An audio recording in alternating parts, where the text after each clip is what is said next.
We will complete this lecture by looking at expressions that exist on the margins of modality, even though they are quite common in actual speech and writing. We'll begin by discussing marginal modals, need and dare, and then move on to semi-modal phrases such as have to or be going to. We call dare and need marginal modals because they sometimes function like other modal auxiliaries and sometimes as lexical verbs. When they function as modal auxiliaries, they become operators. They move in front of the subject in questions, as in, need I say more, and take the negator not after them, as in, we dare not hope. When they function as modals then, just like other modals, both need and dare take bare infinitives of the lexical verbs after them. When they function as lexical verbs, they cannot be operators. Instead, they take on the appropriate tense and aspect auxiliaries, such as do in the present tense, do I need to say more? And have in the perfect aspect, as in, he hasn't even dared to hope.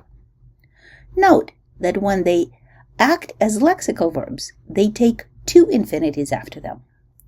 Because dare and need straddle the boundary or the margin between auxiliaries and lexical verbs, we call them marginal modals.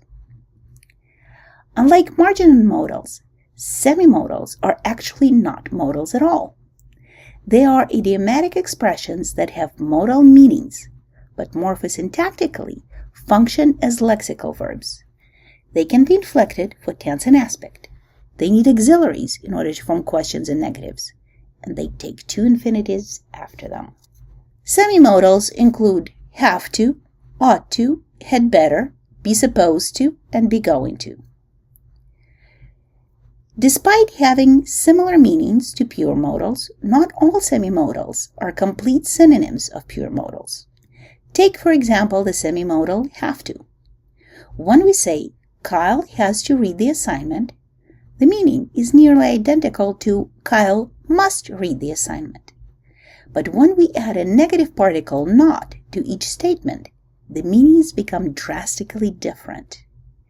In the positive form, both have to and must indicate a strong sense of obligation. In the negative, doesn't have to indicates the absence of necessity, while must not indicates prohibition.